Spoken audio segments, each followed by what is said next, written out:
Good evening, everybody. We're live across the UK. We are live across the world for this evening's Solomon Live.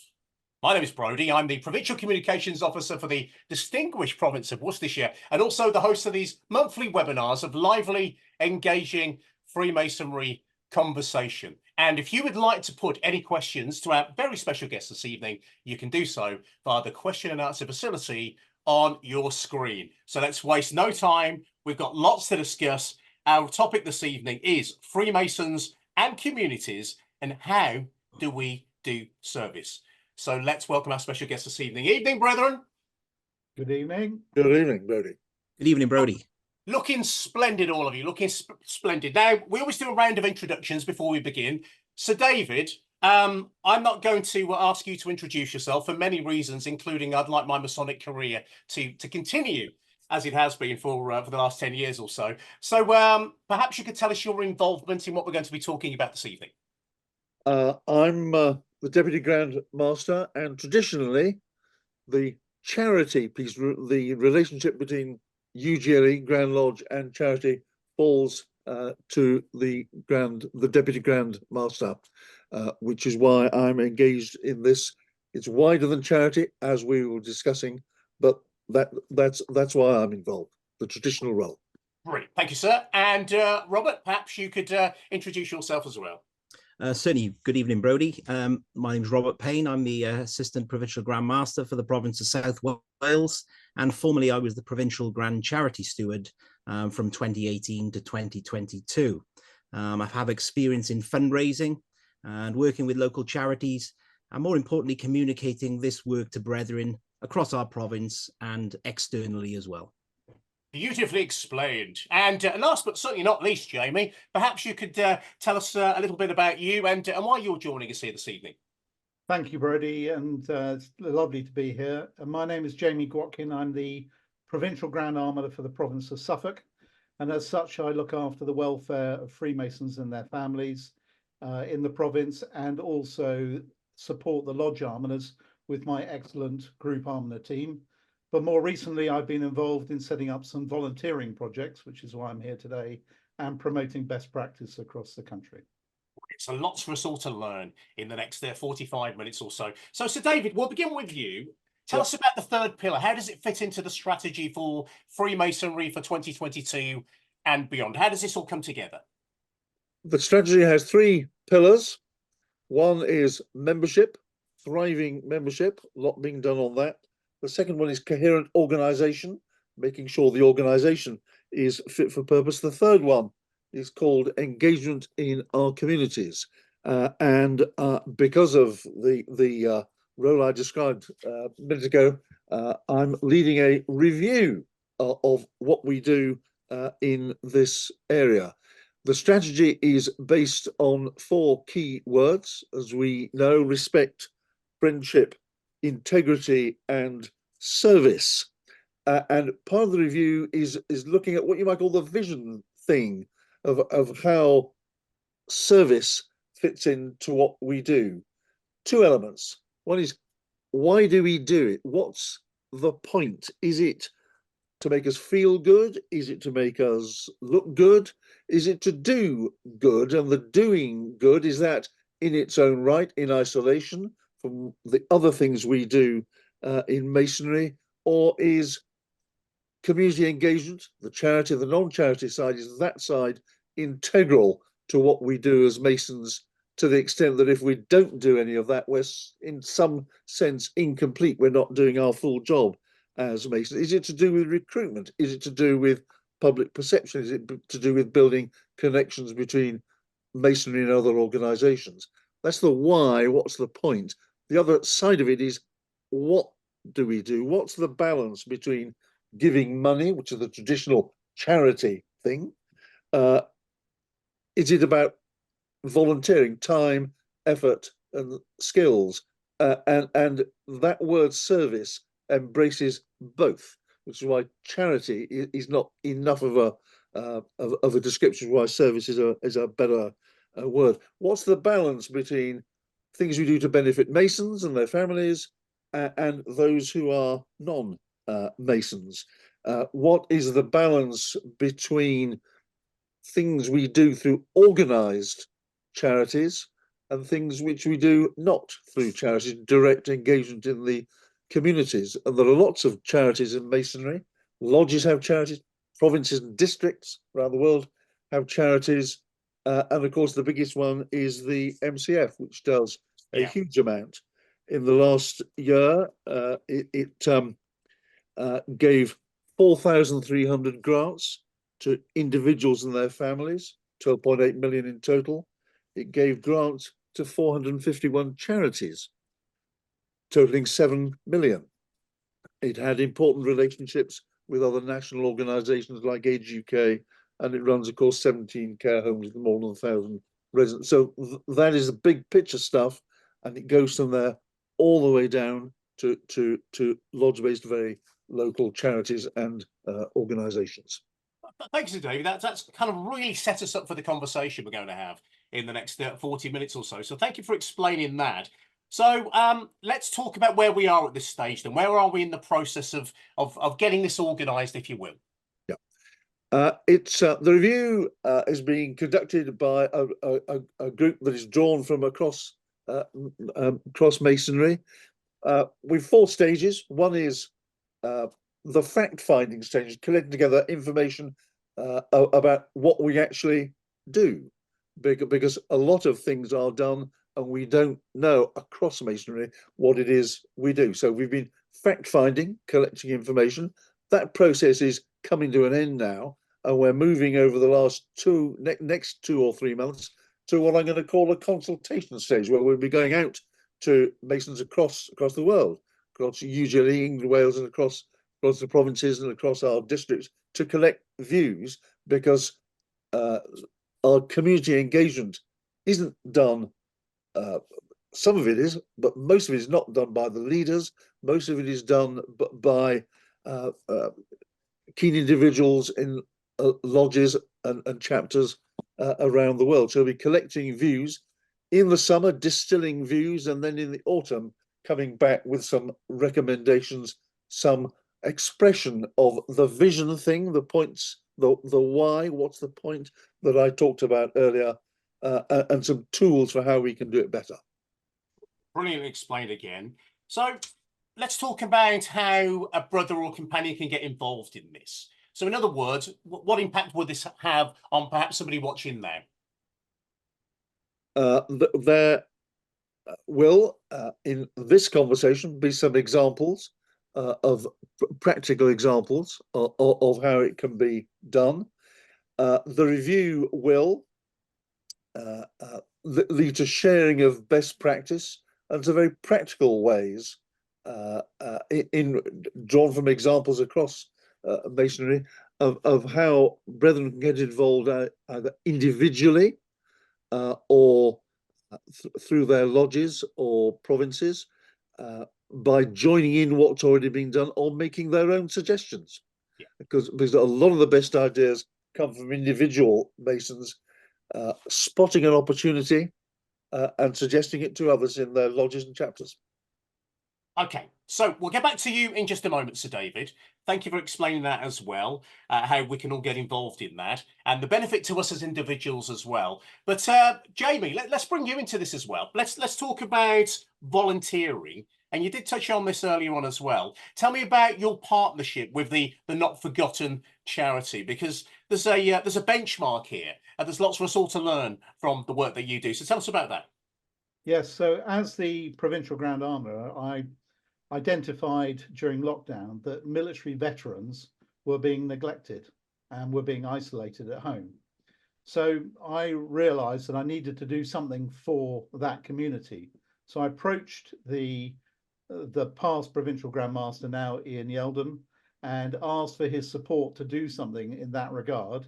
And he and our now current Provincial Grand Master, Jolyon Berry, were very keen to promote that. So we first of all signed the Armed Forces Covenant in 2022. But what I didn't want just a piece of paper and nothing more. So I went out and I actually found the Not Forgotten charity, which have been supporting veterans for 105 years. Wow. And they have royal patronage, and they have all the core values that we have, which is integrity, respect, service, and friendship. And therefore, I felt that forming a partnership with that charity was something that would actually benefit Freemasons and also the military veterans. And we established the Military Veterans Day. So what we did is we actually developed something called a drive-in garden party, where Drive-in garden party. Wow. So really what we're doing is we formed a partnership where we have the Freemasons put together an element of the day, which is that we find the venue, which is normally a stately home and is normally provided by the owners free of charge. We provide between 20 and 30 volunteers, which normally come from military charities, so that they're happy to donate one day of their time, 8 hours. And we provide the match funding for the day, which is £6,000, but half of that is match funded from the MCF. So actually a province only needs to put in £3,000 Right. to run a day. Yeah. And we ran a test pilot in 2023 at Euston Estate. We had 100 veterans plus 120 helpers, and they had a fantastic day. And the Not Forgotten charity provided all the entertainment, they provided all the catering, they provided all the booking, so I didn't have to manage all of that. And all I needed to do is manage the teams for the day and just welcome all the veterans, including Masonic veterans. So, you know, we had it in for our Masonic brethren as well, and they had a fantastic day. Oh, that's lovely. And what partnerships, by doing this and working closely with the charity, what partnerships have you developed with perhaps other organisations that maybe you wouldn't have done before? Yeah, well, Because it brought you closer. Yeah, what we did is actually we invited the Lord Lieutenant to come along, because actually the Veterans Day was held on outside her house. So she brought herself and a deputy, and that has drawn us closer to the Lord Lieutenant's office in Suffolk. And as a result of that, we were also approached by Suffolk County Council to join their Resilience Forum. So Freemasons are now embedded in Suffolk County Council, and we're now going to be part of the volunteering element. If there was a catastrophe and a rebuilding needed to happen, we as Freemasons would be part of that initiative. Brilliant. So would you say then, would you concur that your work with the charity has indeed brought you closer to those organisations? Very much so. I don't think we would have got into those organisations without doing the volunteering that we did initially with the veterans. And that has now been rolled out across the country. So we had one last year. We hopefully are going to have 5 this year. And the Not Forgotten charity want to build us into their long-term plan and want us to do 10 a year in the future if the provinces want to do that. So yeah, that's a great advert, I think, for where we need to go in the future. Now, Adam, we've got your question coming up in just a moment, but one more question to you, Jamie, just for now. If your story and your work with the Not Forgotten charity has inspired anyone watching us across the provinces, indeed the districts as well, what can they do to maybe emulate what you've done, your success? So what I'm going to do is I'm going to write a blueprint. So nobody needs to put a lot of effort into this. So if they want to replicate what I've done in Suffolk for the veterans, then all they need to do is contact me. I am the conduit with the Not Forgotten charity. I'll give them the blueprint. If they find the venue, then we can just roll it out together. Great example of service right there. Making people feel good who support, and of course the beneficiaries as well. Now, Adam, thank you for getting in touch with us, brethren, and ladies and gentlemen, you can do the same as well via your question and answer facility. Adam says, does UGLE know one of the most common community engagement activities for UK Masons? So David, do you know the answer to that? No, I'd be Interested to know whether Adam does. Yeah, we'll find that out for you eventually, Adam. But that's a really good question. What But- about you, but Brett? Any there's a ideas what that huge- might be from your work? Well, during COVID, a lot of people in Suffolk helped with all of the vaccination programs and everything else. So I think that was specifically one good example during COVID, wasn't it? There are lots of examples. There is probably no one that is the leader. There's such a Yes. huge variety. Yeah, absolutely. So thank you, Adam. Thank you for getting in touch with us. So let's welcome you to the show, Rob. Thank you for sitting there so patient. So let's talk about charity then now, and tell me your experience of being a provincial charity steward. What were the issues that you identified in well, we'll talk about service, bringing that together. Yeah, sure.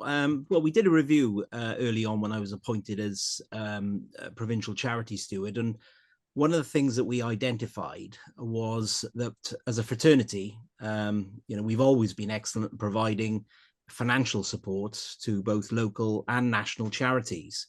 But one of the things that we felt there was certainly room for improvement on how we communicate this support and the outcome of the support to our members. Of course, it's their money. And if you explain to a brother or a companion where and how their money is being spent and the impact on those that are less fortunate and requiring support from those charities, it can lead to great things. As Sir David said, it can make you feel good by donating time and money towards a worthwhile charity. One of the things that we then wanted to do was to get out to those charities and actually find out how our money was being spent and really see firsthand the great work that was going on within numerous charities.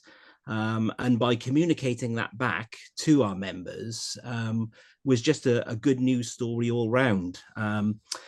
One of the side benefits, of course, was it, ensured that there was accountability by the charities, that we weren't just giving them money and it was perhaps not being put to good use. So all in all, by communication was key, I think, to ensuring that we had good success within engaging with charities.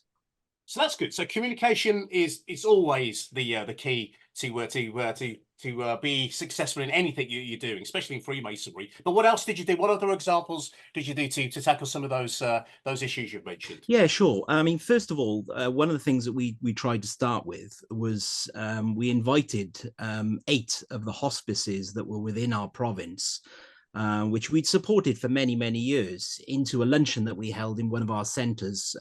We did it, first of all, in Cardiff.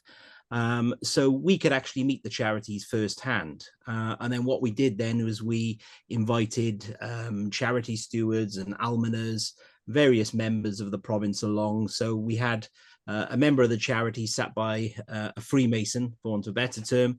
And we were able to, they were able to talk to us about Freemasonry and find out what we did. And we were able to talk to them about what went on, and the support they give with their hospices. We then realized then, certainly in a province of our size with circa 5,000 members, it becomes difficult to communicate that quickly and effectively to each of our members.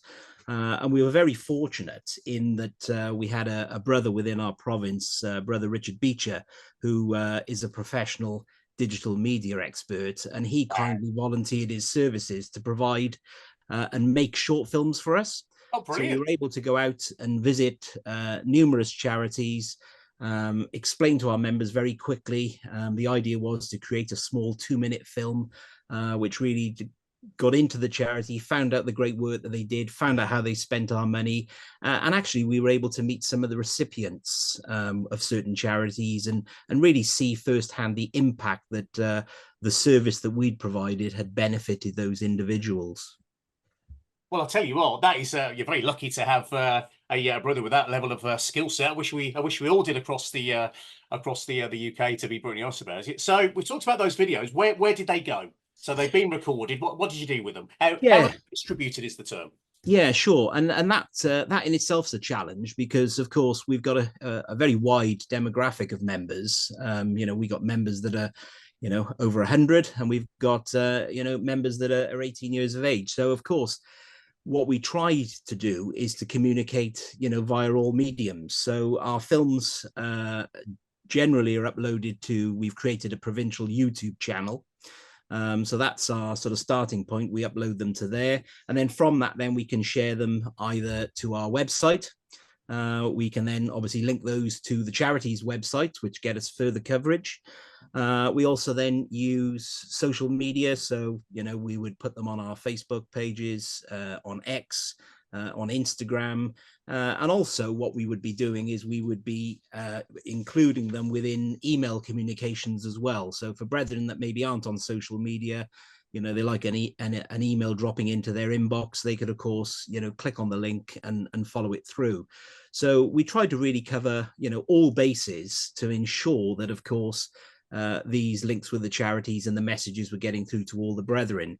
And equally, we have a hard copy provincial magazine, which is available electronically and, of course, in print for those that really don't want to engage at all with anything electronic. So we've tried really to touch on all areas of communication, and that's really how we've distributed really our films and our images and the story to all our members. Thanks so much, Rob. And before we get back to Sir David, similar question to what I asked Jamie, really. If anybody watching this now, wherever they are in the country or indeed across the world, would like to follow suit and perhaps take on board some of those examples, what should they do? What would you recommend?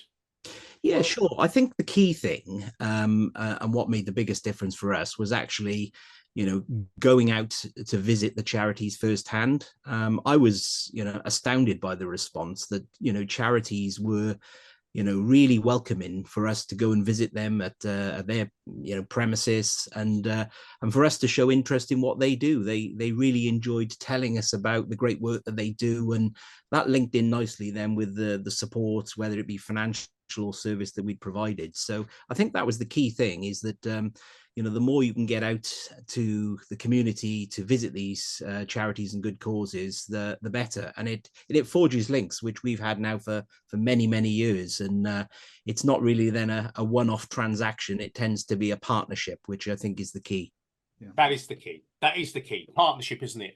Working with other organisations as well, and also following up the message. We have donated some money. What happened to it, and how was it spent? And some of those wonderful stories that can come from that. Now, so David, we have many people watching, indeed, from all over the world. We often highlight that. Good evening, brethren, wherever you might be. So it's really quite important, isn't it, for us to remind anybody watching that service applies to our districts across the world as well. So you and I were talking briefly, I remember last week, about a great example of Fiji and helping. Was it a homeless charity? Yes, I'm going to give you a couple of examples. And we have a large number of brethren in what outside England and Wales is called the English Constitution, arranged in our districts across the world.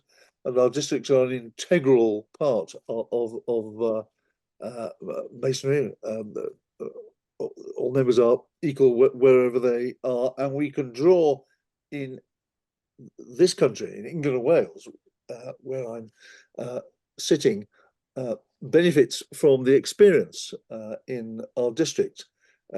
Two examples. The one you refer to in Fiji is one of deployment of skills, where the brethren in Fiji were supporting the building of a new home being run by an organisation to provide temporary accommodation for young people who, for a variety of reasons, were homeless.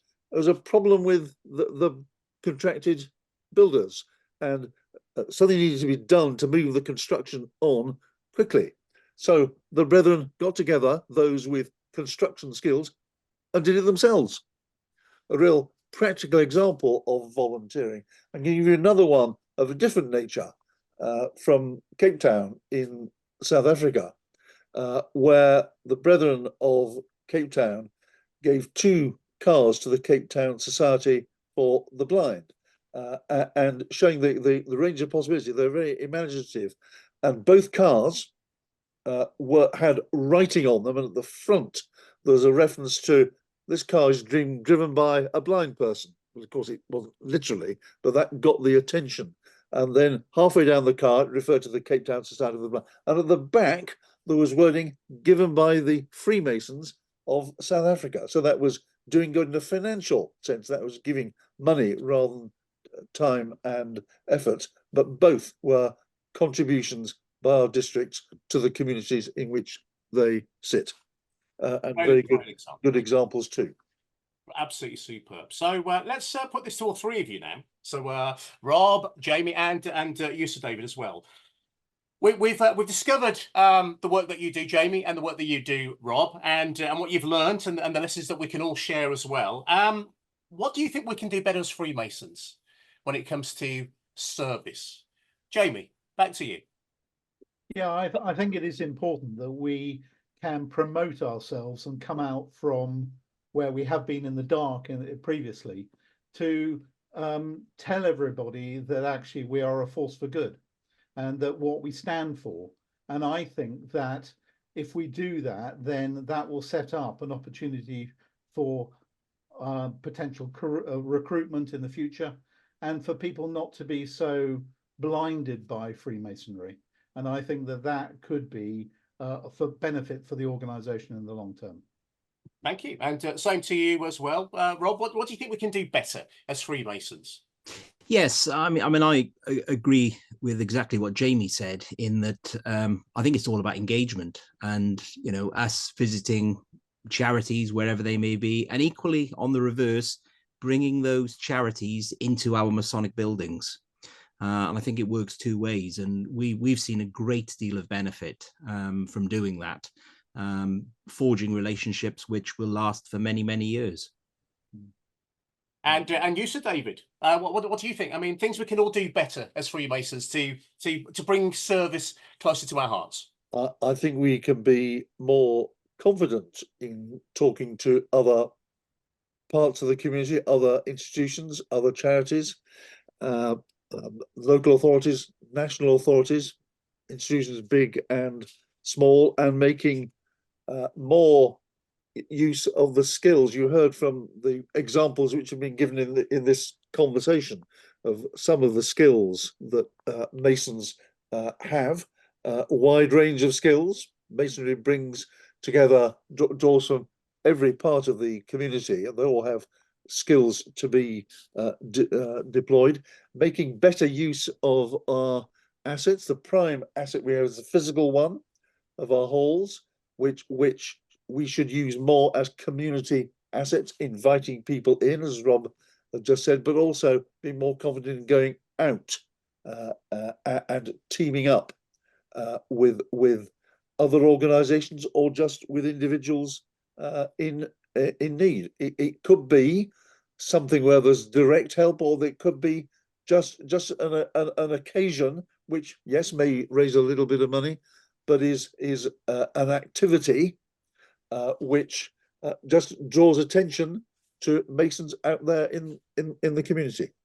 Yes, absolutely. Now let's go back to the chat screen now. And Steve Byrne has been in touch. He says, Brother Steve Byrne from Guernsey, I run the GSPCA, and we had many brethren help with a puffin parade, which was 60 giant puffins placed around the island, which were auctioned off and raised over 140,000 for the GSPCA and Autism Guernsey, which was amazing fun for all involved, because that's an important thing with all of this. Whatever we're talking about, it's got to be fun for us to do as well. So his question, what's the most enjoyable activity you've been involved with or you've heard of when it comes to service? So brethren, putting you on the spot with this one, of course, which is what we like to do on Solomon Live. What about you, Jamie? Any great examples of having fun and service? Yeah, well, I mean, when I ran the drive-in Veterans Day last year, we had conversations with veterans who had lots of experience with, obviously, their war and their military careers, and they wanted to tell you stories. And the heartwarming reception that I got going around and just speaking to people on that day I came away and I said that was one of the best 8 hours I've ever spent. And to see their faces glow at the end of the day and say to me that they had a tremendous time, well, that was something that you can't buy. Oh, no, it absolutely is, isn't it? It's priceless. What about you, Rob? Yeah, I think one of the most enjoyable sort of engagements that I've had recently was back last summer when we as a province donated an exhibition vehicle to Prostrate Cymru. And we went down to do the short film to pass on the message to our brethren. And it wasn't the best of days in the Asda car park, but I ended up being on the stand and helping out in encouraging people to come in and explain to them the reasons why they needed to seek a prostate test from their GP. So yeah, that was fun as well as engaging. Oh, fantastic. So there you go, Steve. A couple of great examples there. And so, David, this is an interesting question as well, isn't it? We have Freemasons watching non-Freemasons as well. But do you think service, and of course, we're talking about Freemasons and communities and how do we do service? Do you think service can help us understand our ritual a little bit more? Yes, there are any number of references in the ritual to, in various forms of words, our obligation as Masons to relieve the distress of others.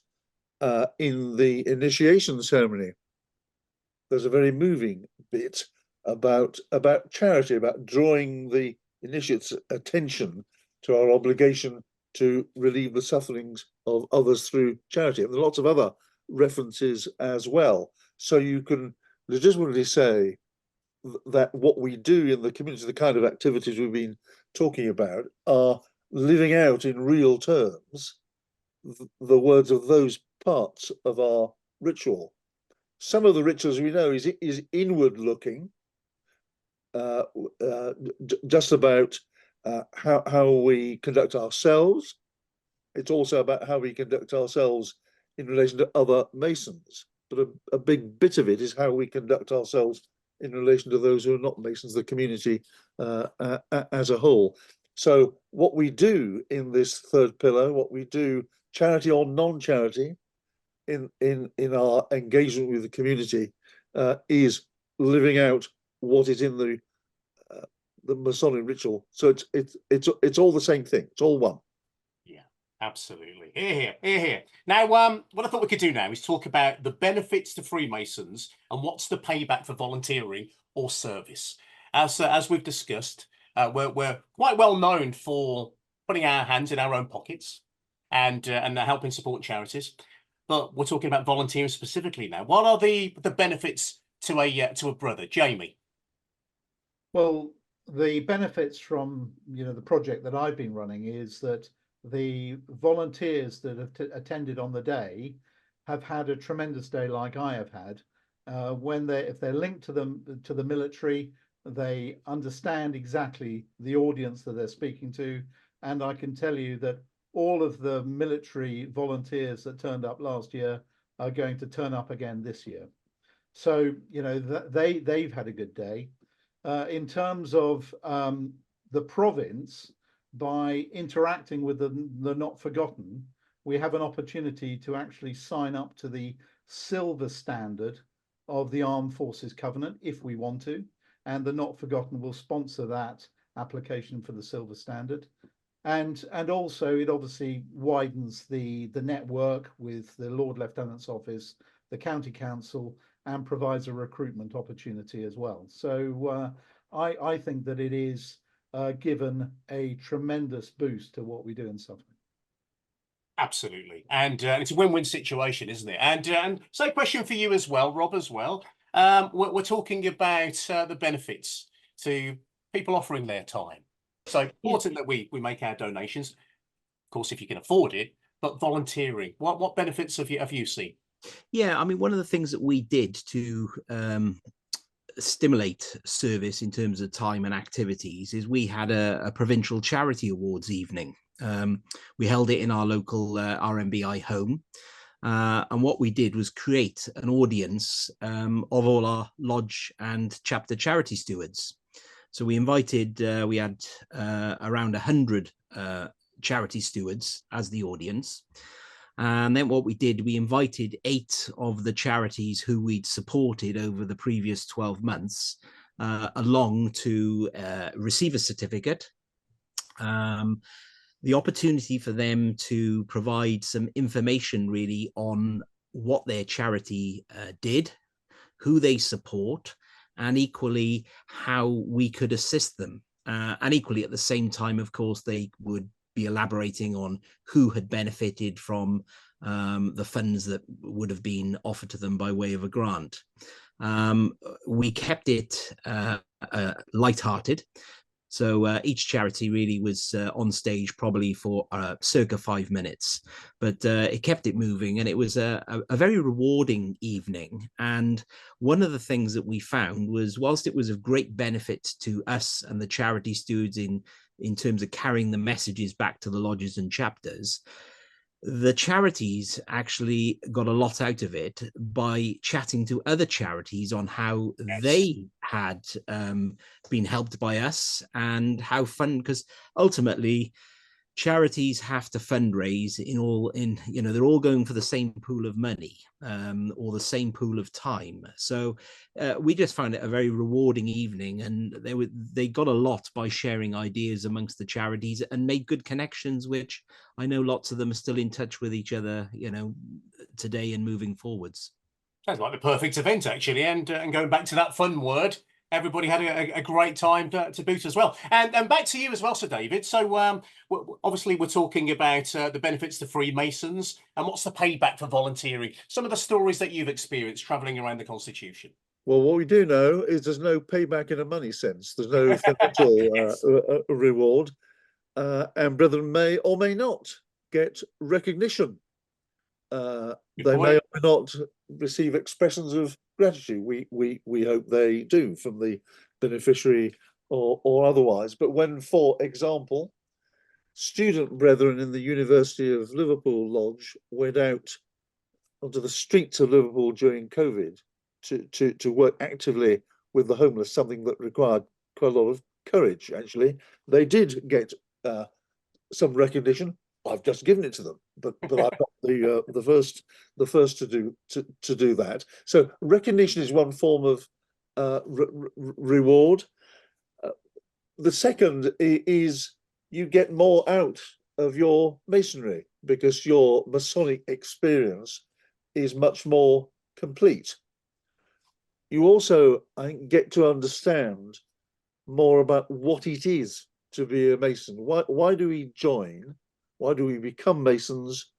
What does it bring for us, and why do we remain Masons? So getting more out of it, understanding, and as has been mentioned before, with any luck, you have a lot of fun doing it.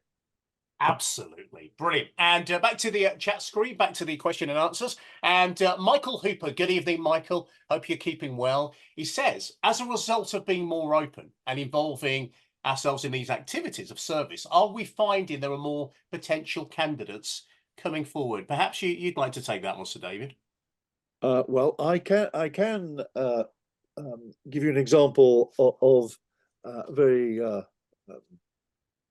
experienced, long-standing Mason. We were talking about where this community thing fits in, and you did actually say, I didn't join Masonry to do charity.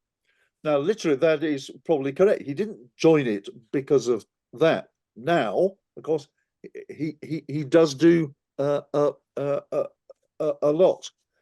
Though that comment illustrates what you might call a little bit of generational change. Yes. That as time has gone on, younger people have been more interested in the word openness was used a few seconds ago, more interested in what we do, not just within Masonry, but across the community.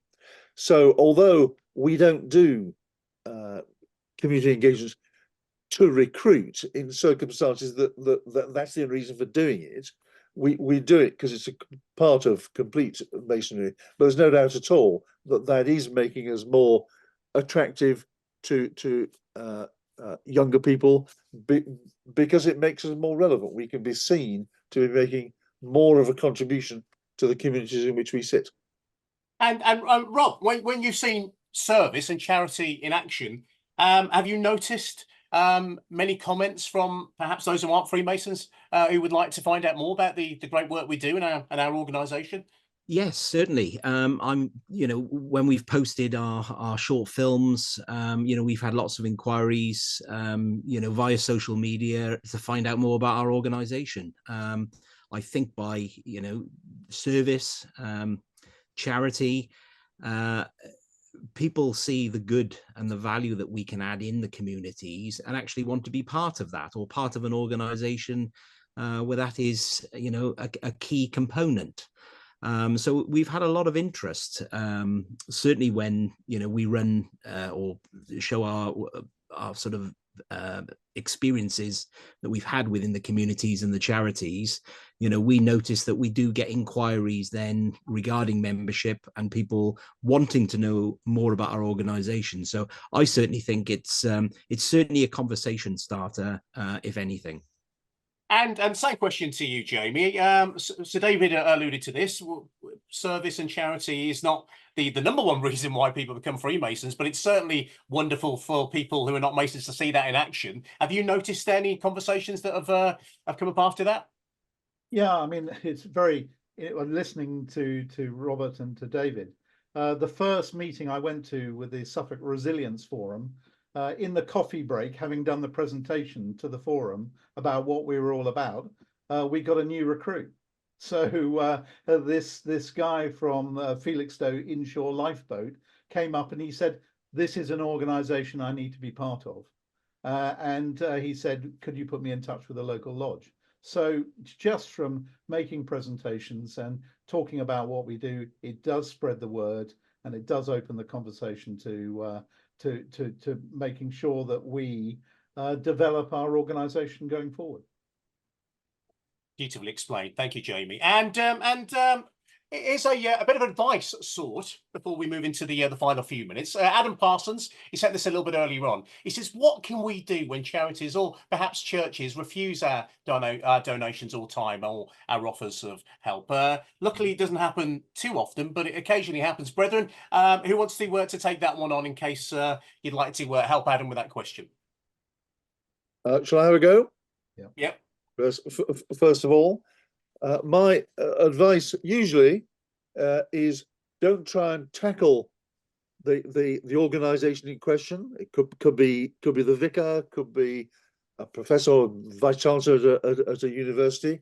Little point in trying to tackle it head on and argue them out of it. That usually just entrenches the situation. My advice is to find ways through examples from what we've been talking about of doing things that are good in the community and finding ways of drawing them to the attention of the person or persons who won't deal with us, so that they are invited by others who do see the merits of what we're doing to change their minds. We are not, in most cases, we're not going to change their mind by direct argument, but showing by what we do of relevance and benefit to the community and making sure that comes to their attention, others might change their minds for them. Great question, Adam. Superb question. Sir, thank you very much indeed for answering that. So looking at the time, we've got time for just one more question. And so David, if that's okay, you can have this. What are the future plans then for the third pillar review, specifically service generally? So where do we go from here? Where we go from here is that we will be consulting widely among the brethren, both here in the provinces, England and Wales, and in the districts around the world, as to people's thoughts on that question. And then we will be bringing it together later in the year so that we do it better. We have greater focus, greater balance between Masonic and non-Masonic, charitable and community, and we have better decision making, a better control, if you like, about what we give and what we do and what the result is, so that there's more impact, more effectiveness, better value, you might put it this way, for whether it's time, effort, skills, or money. And that will benefit those we are benefiting, and also benefit us in the way we have described. So literally where we go is there'll be widespread consultation in the next few months, and then something positive in the autumn. Brilliant. So David, Robert Payne, Jamie Grotkin, have you enjoyed your Solomon Live experience? Yes. Yes. Answer yes. Yeah, it's been a good chat. Yes, absolutely, Brody. Thank you. It's been a good No, chat. it's been absolutely brilliant, and I say this every month as well. It goes in the blink of an eye. It really does. Brethren, thank you ever so much indeed, ladies and gentlemen, for your questions. Typical fashion, we can never get through them all, but thank you so much for contributing to our show. So, what comes next? Well, our next Solomon Live will be Tuesday, the 9th of April, where our topic will be Discover More in the Royal Arch. We'll be discussing Archway and how chapters are starting to use it and embrace it. And joining us will be Mike Ricks, Elliot Chevin, and also Paul Renton. So please put that in your diary, but we're not going to let you forget that date. It's Tuesday, the 9th of April, 2024, and we're live at 7:30 UK time, of course. And if you haven't done so already, please register for Solomon. You'll find us at solomon.ujle.org.uk, full of useful and fantastic content for your daily advancement in Masonic knowledge. Until then, thank you very much indeed for joining us. Stay safe, and we'll see you back here next month.